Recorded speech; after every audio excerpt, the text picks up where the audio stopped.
नमस्कार शेतकरी मित्रांनो, पी एम किसान योजनेचा 23वा 2,000 रुपयाचा हप्ता तुम्हाला मिळणार आहे की नाही हे तुम्ही तुमच्या मोबाईलमध्ये 2 मिनिटांमध्ये चेक करू शकता.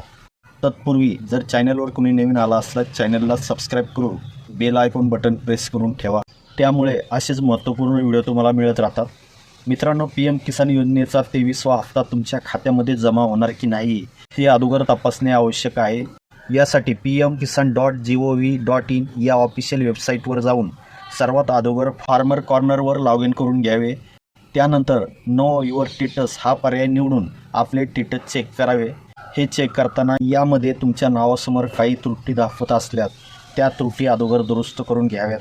यामध्ये जर लँड सीडिंग किंवा EKYC समोर नो असे लिहिलेले असल्यास लगेच जवळच्या CSC सेंटरवर जाऊन लँड सीडिंग किंवा EKYCची त्रुटी लवकरात लवकर दूर करा.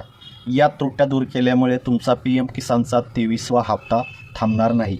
शेतकरी त्यांच्या मोबाईलमधून देखील फार्मर कॉर्नरवर जाऊन लँड सीडिंग किंवा EKYCची माहिती एडिट किंवा अपडेट करू शकतात. त्यांनी या साईटवर जाऊन आधार व बँकेचा तपशील हा पर्याय निवडून यामध्ये तुमचे योग्य नाव निवडून बँकेचा योग्य खाते नंबर व IFSC कोड नंबर टाकल्यानंतर ही माहिती योग्य आहे की नाही याची तपासणी केल्यानंतर खालील सबमिट बटनावरती क्लिक करायचं आहे. तर मित्रांनो, अशा प्रकारे PM किसान योजनेच्या लाभार्थीची स्टेटस अशा प्रकारे चेक करायचं आहे किंवा पाहायचे आहे. तर शेतकरी मित्रांनो, PM किसान योजनेच्या 23व्या हप्त्यापूर्वी महत्त्वाची अशी अपडेट आपल्या शेतकरी मित्रांना जरूर शेअर करा. धन्यवाद.